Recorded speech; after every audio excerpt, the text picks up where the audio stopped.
नमस्ते, म कलाकार अनिता बस्नेत। तपाईहरु अहिले हेर्दै हुनुहुन्छ वर्ल्ड वाइड न्यूज नेपाल।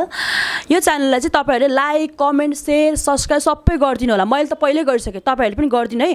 छुट्नु भएको छ भनेदेखि ठ्याक्क मेरो भिडियो पनि आउँछ, अरु पनि आउँछ नि त हैन। सो त्यो भएको भएर सब्स्क्राइब गरिदिनु होला अनि साइडमा रहेको घण्टीलाई ट्याङ्ग बजाइदिनु होला। तपाईहरुको मोबाइलमा नोटिफिकेसन आउँछ अनि मजाले हेर्नु होला है। आदरणीय दर्शकबिन नमस्कार।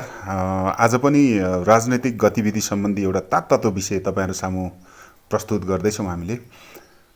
विशेषतः जनयुद्ध अनि पछिल्लो जनआन्दोलन, त्यसपछि घटित विभिन्न खालका घटनाक्रम, राजनीतिक परिवर्तनका परिदृश्य, यी परिदृश्यसँग हामी सबैजना पक्कै पनि परिचित नै छौँ। हामीले सबैले यसलाई भोगेका छौँ, अनुभव गरेका छौँ आफ्नो तर्फबाट, र हामीले सोचेका भन्दा फरक दृश्यहरू आउने गर्छन् सत्ता समीकरणमा। र पछिल्लो समयमा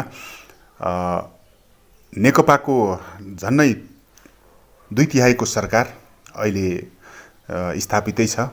बीचमा 2/3 हुँदाहुँदै पनि संघीय समाजवादी पार्टीले सरकार छोडेको अवस्था र झन्नै 2/3 नजिक रहेको सरकार अहिले पछिल्लो समय विश्व महामारीको रूपमा फैलिएको कोरोना भाइरसको संक्रमण सँगसँगै देश लकडाउनमा गइसके पछाडि सत्ताका खेलाडीहरू एकले अर्कामा प्रतिस्पर्धा गरेर आइरहेका छन्। नेकपा भित्र नै यो परिस्थिति देखिरहेको अहिलेको अवस्थामा प्रधानमन्त्री केपी शर्मा ओली र तत्कालीन माओवादीका अध्यक्ष प्रचण्ड बीचको घम्साघम्सी अहिले सतहमा आएको छ। यो सँगसँगै सत्ताका खेलाडी माधव कुमार नेपाल अनि सधैँ सत्तामा रहिरहन माहिर रहने वामदेव गौतमको प्रतिस्पर्धा सतहमा आएको हो दर्शकबिन। र कसको के स्वार्थ थियो, यो स्वार्थको एउटा हिस्सा अहिले सार्वजनिक भएको छ। प्रधानमन्त्री केपी शर्मा ओली अर्थात् पहिलेका एमाले पक्षका नेताहरूले माओवादीका नेतृत्व तहका नेताहरूलाई जेलमा सडाउने सम्मको खेल भएको अहिले बाहिर आएको छ दर्शकबिन। यो रहस्य हुँदाहुँदै पनि यसको एउटा समीक्षा लेख आज हामीले नेपाललाइभ.com मा प्राप्त गरेका छौँ। दुर्गा दुलालले यसलाई लेख्नु भएको छ। द्वन्द्वकालीन मुद्दामा सर्वोच्चको पछिल्लो फैसलाको राजनीतिक तरङ्ग भनिएको छ। दर्शकबिन, हुन त सर्वोच्च आफूमा एउटा छुट्टै निकाय भए तापनि, राजनीतिक रङ त्यहाँ हुन्न भनिए तापनि राजनीतिक परिवर्तनलाई सर्वोच्च अदालतले पछ्याइरहेका दृश्यहरू हामीले विगतमा पनि नदेखेका होइनौँ। र अहिले पछिल्लो अवस्थामा पनि सर्वोच्च अदालत आफै विवादित रहन नसकेको अवस्था छ।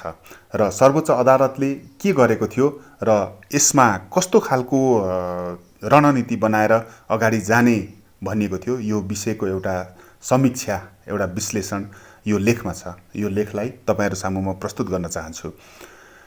सर्वोच्च अदालतले द्वन्द्वकालीन मुद्दामा आइतबार तेस्रो फैसला सुनायो। यसअघिका 2वटा मुद्दा पीडितहरूका तर्फबाट दायर भएका थिए। पछिल्लो भने सरकारका तर्फबाट ती फैसलालाई चुनौती दिँदै दर्ता भएको थियो।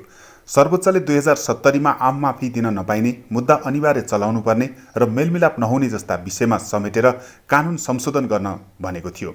हाल कायम रहेका सत्य निरूपण तथा मेलमिलाप र बेपत्ता व्यक्ति छानबिन आयोग ऐनका कैयौं व्यवस्था बद्दर हुने फैसला सुनाएको थियो। त्यसलाई चुनौती दिँदै सरकार सर्वोच्च पुगेको थियो। उसले सो फैसला त्रुटिपूर्ण भएकाले उल्टिनुपर्ने दाबी गर्दै मुद्दा हालेको थियो। 4 वर्षदेखि विचाराधीन रहेको यो मुद्दा मुलुक अप्ठ्यारो अवस्थामा रहेको बेलामा फैसला भएको छ। कोरोना भाइरसका कारण मुलुकमा लकडाउन चलिरहेको छ। अर्कोतिर नेकपाभित्र चरम आन्तरिक राजनैतिक द्वन्द्व चलिरहेको छ।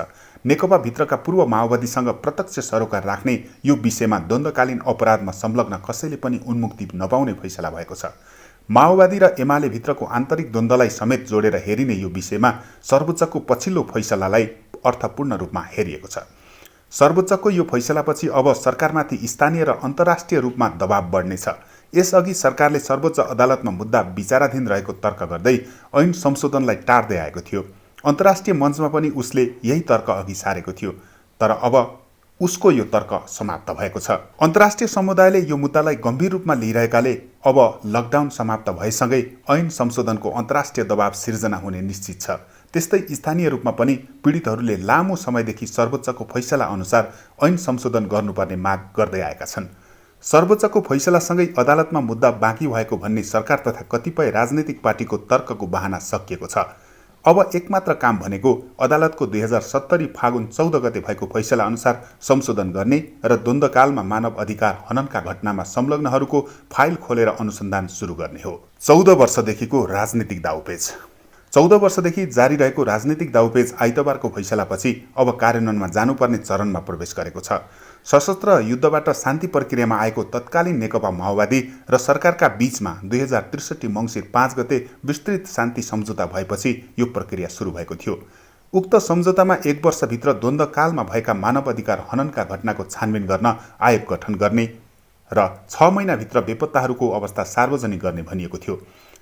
अन्तरिम संविधानमा 6 महिनाभित्र आयोग गठन हुने उल्लेख गरिएको थियो, तर निकै कसरत गरेर 8 वर्षपछि राजनीतिक भागवण्डामा 2 आयोगहरू गठन भए। तर 4 वर्षसम्म आयोग कायम रह्यो र बिना उल्लेखनीय उपलब्धि बिदा भयो। सरकारले फेरि नयाँ राजनीतिक भागवण्डा गर्दै आयोगमा पदाधिकारी नियुक्त गरेको छ। यो नियुक्तिमा पीडितहरूले प्रश्न उठाउँदै आएका छन्। 4 वर्षसम्म उजुरी सङ्कलन बाहेक अन्य काम गर्न नसकेका 2 आयोग पुनर्गठन र ऐन संशोधनको मस्यौदा बनाउन पीडितहरूले गरेको माग अस्वीकार गर्दै दलहरूले आफू निकट व्यक्तिलाई आयोग जिम्मा दिन प्रयासरत रहे। उनीहरू त्यसमा सफल त भए, तर सर्वोच्चले द्वन्द्वकालीन मुद्दामा उन्मुक्ति दिने कानुन ल्याउने बाटो पूर्ण रूपमा बन्द गरिदिएको छ। विस्तृत शान्ति सम्झौता पछिका 14 वर्षमा 11 प्रधानमन्त्री फेरिए भने 15 विभागीय मन्त्री बने। सुरुमा शान्ति मन्त्रालयको जिम्मेवारी रहेको सङ्क्रमणकालीन न्याय हाल कानुन मन्त्रालय अन्तर्गत थियो। हरेक सरकारले आफ्ना कार्यकर्ता जोगाउने र हात हाल्न नचाहेका कारण सङ्क्रमणकालीन न्याय समाधानतिर भन्दा पर धकेल्ने रणनीतिको शिकार भयो। द्वन्द्वकालीन मुद्दा किनारा गर्ने भन्दै सरकारले 2071 माघमा 2 आयोग गठन गरेको थियो। 11 प्रधानमन्त्री फेरिए, राजनीतिक सोच उही। विस्तृत शान्ति सम्झौतापछि सङ्क्रमणकालीन न्यायको क्षेत्रमा परेका मन्त्रालयमा 15 मन्त्रीले जिम्मेवारी सम्हालेका छन्। तत्कालीन रूपमा शान्ति मन्त्रालयको क्षेत्राधिकारमा सङ्क्रमणकालीन न्यायको मुद्दा पर्थ्यो। उक्त मन्त्रालयमा तत्कालीन विद्रोहबाटै आएका माओवादीका पहिलो रोजाइका नेताहरू जनार्दन शर्मा, वर्षमान पुन, पम्फा भुसाल, टोपबहादुर रायमाझी, सत्य पहाडी, विश्वनाथ शाहले जिम्मेवारी सम्हाले। नेपाली काङ्ग्रेसका नेताहरू रामचन्द्र पौडेल, नरहरि आचार्य र सीतादेवी यादवले पनि उक्त मन्त्रालयको जिम्मेवारी सम्हाले। हाल शान्ति मन्त्रालय खारेज भएपछि यसको जिम्मेवारी कानुन मन्त्रालयको भागमा राखिएको छ। यस अवधिमा पहिलो पटक डाक्टर बाबुराम भट्टराई प्रधानमन्त्री हुँदा ऐन मस्यौदा भएको थियो। पहिलो संविधान सभा विघटन हुन लागेपछि अध्यादेश मार्फत ऐन ल्याइएको थियो। उक्त अध्यादेशले कुनै पनि घटनामा दोषीलाई कारवाही गर्ने बाटो नराखेपछि पीडितहरू सर्वोच्च पुगेका थिए। सर्वोच्चले उक्त अध्यादेश नै खारेज गरेर नयाँ निर्माण गर्न भनेको थियो। सर्वोच्चको फैसलापछि नेपाली काङ्ग्रेसका नेता सुशील कोइरालाको पालामा सरकारले नयाँ ऐन जारी गर्यो। सरकारले आयोग गठन समेत गर्दै सङ्क्रमणकालीन न्याय सम्बन्धी मुद्दाको छानबिन सुरु गर्ने तयारी गर्यो। तर यसरी जारी भएको ऐन अपराधका घटनामा उन्मुक्ति दिने व्यवस्था समावेश भएको भन्दै पीडितहरूले सर्वोच्चमा मुद्दा दायर गरे। 2071 साल फागुनमा सर्वोच्चले ऐनका केही व्यवस्था खारेज गर्न आदेश गर्यो। यसबीचमा समस्या समाधानका लागि आयोग गठन गर्ने कार्यसम्म भए पनि यसको साँच्चै किनारा गर्ने पहल कुनै मन्त्री र प्रधानमन्त्रीले लिन चाहेनन्। सशस्त्र द्वन्द्वको अगुवाई गरेका पुष्पकमल दाहाल प्रचण्ड नै 2065 र 2073 मा 2 पटक प्रधानमन्त्री भए। उनी पनि यसलाई समाधानतिर भन्दा कार्यकर्ता र आफू जोगिने कानुन बनाउनेतिर केन्द्रित भएका कारण निष्कर्ष पाएन। सधैँ चासो दिने शेरबहादुर देउवा शान्ति सम्झौतापछि 2074 सालमा 1 पटक प्रधानमन्त्री भए, तर उनले पनि यसलाई समाप्त गर्न सकेनन्। यसैबीचमा माधव कुमार नेपाल, झलनाथ खनाल तथा बाबुराम भट्टराई भए। सर्वोच्च अदालतका प्रधान न्यायाधीश खिलराज रेग्मी मन्त्री परिषदको अध्यक्ष बने, तर मुद्दाले किनारा पाएन। संविधान सभाको दोस्रो निर्वाचनपछि नेपाली काङ्ग्रेसका नेता सुशील कोइराला 2070 माघमा प्रधानमन्त्री भएर उनले ऐन जारी गर्नेदेखि आयोग गठनसम्मका कार्य अघि बढाए। उक्त आयोगले उजुरी लिनेसम्मको काम गर्यो। सधैँ चनाखो हुने देउवाको द्वन्द्वकालीन मुद्दामा साइनो। सत्ता छाड्ने बेलामा कम्युनिस्ट आएपछि रुन पनि पाइँदैन भनेर तत्कालीन वाम गठबन्धनको चर्को आलोचनामा उत्रिएका नेपाली काङ्ग्रेसका सभापति शेरबहादुर देउवा द्वन्द्वकालीन मुद्दाको कुरा आउने बित्तिकै आफै बालवाटार पुगेका थिए। उनको यो हतारोपछि द्वन्द्वकालीन मुद्दामा उनको साइनो सहज रूपमा बुझ्न सकिन्छ। यति मात्र होइन, सङ्क्रमणकालीन न्याय सम्बन्धी हरेक बैठकमा देउवा आफै पुग्ने गर्छन्। यो उनको पुरानै शैली हो। शान्ति सम्झौतादेखि लडाकु समायोजनसम्मका प्रक्रियामा देउवाको चासो र भौतिक उपस्थिति छ। देउवाले द्वन्द्वकालीन मुद्दामा नेपालमा मात्र नभई विदेशमा हुने भेटघाट र विदेशीसँग हुने भेटमा पनि आफूलाई सहभागी गराउने प्रयास गर्दै आएका छन्। अमेरिकी, युरोपियन युनियन र अन्य दात्री निकाय र कूटनीतिक नियोगसँगको भेटमा देउवाको एउटै तर्क हुने गरेको छ, यो नेपालको मुद्दा हो, हामी आफै मिलाउनेछौँ। नेपालको द्वन्द्वकालीन मुद्दामा गत वर्ष स्विजरल्यान्डको आर्थिक सहयोगमा थाइल्यान्डमा नेताहरूका बीचमा गोप्य भेटघाट भएको थियो। उक्त भेटमा नेपाली काङ्ग्रेसबाट रमेश लेखक र मिनेन्द्र रिजाल सहभागी भएका थिए। उनीहरूलाई देउवाले आफ्नो प्रतिनिधिको रूपमा पठाएका थिए। कुनै समय टाउकाको मूल्य तोक्ने र तोकिनेहरू एकै ठाउँमा भएको भनी सार्वजनिक टिप्पणी गर्ने प्रधानमन्त्री केपी ओलीसँग द्वन्द्वकालीन मुद्दामा देउवाले हात मिलाउनुको एक मात्र कारण आफू नतानिने प्रयत्न मात्रै हो। यही कारण उनले सत्य निरूपण तथा मेलमिलाप आयोगमा आफ्नो मान्छे गणेश दत्त भट्टराईलाई सिफारिस गर्न सफल भएका छन् भने केही सदस्य पनि हात पारेका छन्। देउवा विरुद्ध समेत सत्य निरूपण तथा मेलमिलाप आयोगमा उजुरी परेको छ। द्वन्द्वको चरम अवस्थामा प्रधानमन्त्री भई तत्कालीन विद्रोहीमाथि दमन गरेको आरोप देउवामाथि छ। माओवादीको नेतृत्वको रूपमा नेकपाका अध्यक्ष दाहालको जति जिम्मेवारी छ, सरकारको नेतृत्वकर्ताको रूपमा देउवाको पनि त्यस्तै हिस्सा हुने जिकिरका कारण देउवा समय समय झस्कने गरेका छन्। राष्ट्रिय र अन्तर्राष्ट्रिय मानव अधिकारवादीहरूले कुनै पनि समय आफूलाई तान्न सक्ने डरका कारण देउवाले हजारौं असहमति भए पनि सङ्क्रमणकालीन न्यायको मुद्दामा आफूलाई माओवादीको सहयात्रीको रूपमा उभ्याउँदै आएका छन्। सत्ताको भर्याङ मात्र बनाए दाहालले। नेकपाका अर्का अध्यक्ष पुष्पकमल दाहाल यही द्वन्द्वलाई समातेर राजनीतिक मूलधारमा आए। माओवादी विद्रोह हुँदै देशभर सङ्गठन भएको नेकपाको कार्यकारी अध्यक्ष भएका छन्। 2073मा प्रचण्डले तत्कालीन प्रधानमन्त्री ओलीमाथि अविश्वासको प्रस्ताव दर्ता गराउँदै दाहालले यही मुद्दालाई मूल विषय बनाएका थिए। सरकारलाई समर्थन गरेर प्रधानमन्त्री बनाउने हामी अनि द्वन्द्वकालीन मुद्दामा फसाउने प्रयास पनि हामीमाथि नै भइरहेको छ। सरकारमा केपी ओलीजी बस्ने र बाहिरबाट मानव अधिकारवादी र आफ्ना कार्यकर्ताहरू लगाएर हामीलाई द्वन्द्वकालीन मुद्दामा फसाउने दोहोरो खेल भइरहेको प्रति हामी सचेत छौँ। शान्ति प्रक्रियाको बाँकी कार्य सम्पन्न गर्न नेपाली काङ्ग्रेससँग सहकार्य गर्न बाध्य हुनु परेको हो। दाहालले संसदमा गरेको यो भाषणले उनी यो विषयमा कति चिन्तित छन् भन्ने देखिन्छ। त्यसपछि अध्यक्ष प्रचण्ड 9 महिना प्रधानमन्त्री भए, तर उनले उक्त अवधिमा एक पटक पनि द्वन्द्वकालीन 2 आयोगको ऐन संशोधनमा चासो राखेनन्। शान्ति मन्त्रालयमा 1 वर्षदेखि रोकिएको ऐन संशोधनमा उनले पहल नगर्दा त्यही रोकिएको थियो। दाहालले बिर्से बाँदर मुडे। दाहालले प्रतिनिधि सभाको निर्वाचनमा चितवनबाट निर्वाचन उठ्ने भएपछि बहुचर्चित बाँदर मुडे घटनाका पीडितहरूलाई छिट्टै न्याय दिने वचनसहितको सम्झौता गरे। उक्त सम्झौता अनुसार दाहालले निर्वाचन समेत जिते, तर हाल उक्त घटनाका पीडितहरू एक आपसमा विभाजित भएर बसेका छन्। तत्कालीन समयमा दाहाललाई साथ दिने केही व्यक्ति त आफूमाथि धोका भएको सार्वजनिक अभिव्यक्ति समेत दिन थालेका छन्। सरकारमा जान सम्झौतामाथि सम्झौता। सरकारमा जाने बेलामा सङ्क्रमणकालीन न्यायका विषय उल्लेख हुने गरेका छन्। 2072 असोजमा पहिलोपटक प्रधानमन्त्री हुँदा केपी शर्मा ओली र माओवादीका बीचमा सम्झौता भएर सरकार निर्माण भएको थियो।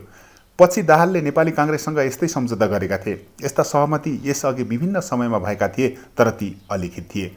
यसअघि केपी ओलीको नेतृत्व सरकारमा जाँदा पनि द्वन्द्वकालीन मुद्दाको सम्बोधन गर्ने, घाइतेहरूलाई राहत दिने, अयोग्य पूर्व लडाकुहरूलाई व्यवस्थापन गर्ने र शहीद परिवारलाई उचित राहत दिने बुँदा समावेश भएका थिए। त्यसमा पीडित अन्तर्राष्ट्रिय समुदाय र मानव अधिकारवादी समूहले आपत्ति जनाएका थिए। उनीहरूले सर्वोच्चको फैसलालाई समेत संशोधन गर्ने सहमति गरेका थिए, तर सरकारमा गृह र कानुन मन्त्रालय दुवै पटक माओवादीकै भागमा परेको थियो। तर ऐन संशोधनको विषयमा सर्वोच्च अदालतको फैसला कार्यान्वयन महाशाखा, पीडित अन्तर्राष्ट्रिय समुदाय र सङ्क्रमणकालीन मुद्दा हेर्न गठन भएका 2 आयोगका पदाधिकारीले पटक पटक आग्रह गर्दा समेत माओवादीकै कारण रोकिएको थियो। माओवादी द्वन्द्वकालीन सबै मुद्दामा अनुसन्धानभन्दा मेलमिलाप गर्न सक्ने मुद्दा राख्ने पक्षमा थियो, तर एमाले त्यसलाई अस्वीकार गर्न सकिरहेको थिएन।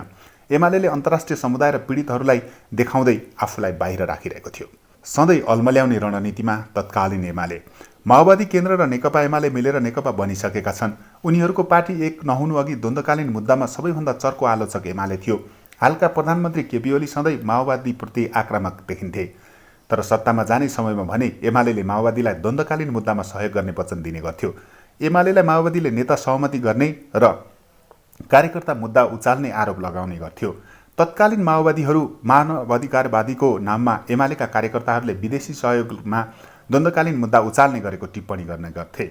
तर अहिले दुवै पार्टीहरू एक भएका छन्। तत्कालीन समयमा एमालेको द्वन्द्वकालीन मुद्दामा स्पष्ट अडानभन्दा अल्मल्याउने रणनीतिमा मात्र रहेको प्रश्न देखिन्थ्यो। सधैँ सशङ्कित तत्कालीन माओवादी। सशस्त्र द्वन्द्वको एक पक्ष रहेको तत्कालीन माओवादी समय समयमा आफ्ना नेता कार्यकर्तामाथि अदालतबाट आदेश आउन थालेपछि सशङ्कित हुने गर्दछ। माओवादीले पत्रकार ढेकेन्द्र थापा, बाँदर मुडे, बालकृष्ण ढुङ्गेल, अग्निसापकोटा, फुजेल घटनामा यसको स्वरूप देखाइसकेको छ। राज्य परिवर्तनका लागि लडेका आफ्ना नेता तथा कार्यकर्तालाई प्रतिशोधको आधारमा कारबाही हुन लागेको उसको तर्क हुन्छ। यो अवधिमा सरकारमा पुगेका कसैले पनि यसलाई स्थायी समाधान गर्न भने चाहेनन्। अन्तर्राष्ट्रिय समुदायको चासो, सर्वोच्च अदालतको फैसला र राष्ट्रिय रूपमा समेत द्वन्द्वकालमा भएका मानवाधिकार उल्लङ्घनका घटनामा सहज उन्मुक्ति पाउन नसक्ने अवस्था देखेपछि माओवादी आफूले चाहेको मोडलमा सङ्क्रमणकालीन न्याय हिँडाउन सकेको छैन। यही आशंकाका कारण बलियो शक्तिको रूपमा यसको समाधान गर्न एमालेसँग पार्टी एकीकरण गर्दै नेकपा निर्माण गरेको धेरैको आशंका छ। मूल रूपमा तीन पार्टीको आपसी स्वार्थ र द्वन्द्वका कारण सङ्क्रमणकालीन न्याय टुङ्गोमा पुग्न सकेको छैन। लहरो तान्दा पहरो आउने डरका कारण तैचुक मैचुकको अवस्थामा काङ्ग्रेस र तत्कालीन माओवादी रहेका छन् भने एमाले खेमाहरू अहिले पर्खर हेरेको रणनीतिका कारण मौन छन्। अब कसरी अगाडि बढ्ला? अहिले देशमा कोरोना भाइरसको महामारीका कारण लकडाउन चलिरहेको छ। यो समाप्त भए लगत्तै तातो राजनीतिक मुद्दाको रूपमा द्वन्द्वकालीन मुद्दाले लिने निश्चित छ। पीडित र अन्तर्राष्ट्रिय समुदायपछि एमालेको एक खेमाले यसलाई उचाल्ने निश्चित छ। सर्वोच्च फैसला सुनाएकोले पीडितले न्याय माग्नेछन् भने अरूले एजेन्डा पाउनेछन्। नेकपाभित्र चलेको राजनीतिक खिचातानीका लागि यो पनि एजेन्डा बन्ने निश्चित छ। आयोग गठन भएकाले उसलाई दबाब सिर्जना गर्न पनि विभिन्न कार्य हुने निश्चित छ। नेकपाभित्र चलेको राजनीतिक खिचातानीका लागि यो पनि एजेन्डा बन्ने निश्चित छ। आयोग गठन भएकाले उसलाई दबाब सिर्जना गर्न पनि विभिन्न कार्य हुने निश्चित छ। आदरणीय दर्शकबिन, यो थियो नेपाललाइभ.com प्रकाशित एउटा समसामयिक लेख र नेकपाभित्र अब चल्न सक्ने एउटा विचित्रको खेलको बारेमा गरिएको एउटा विश्लेषण। यो कुरा अब कसरी अगाडि बढ्छ, यस मुद्दाले कुन रूप लिन्छ, त्यो भने हामीले हेर्न बाँकी नै छ। हामी यस्ता अन्य सार्वजनिक महत्त्वका विषयहरू तपाईहरू सामु फेरि पनि प्रस्तुत गर्दै जानेछौँ। प्रतीक्षा गर्न नभुल्नुहोला। धन्यवाद।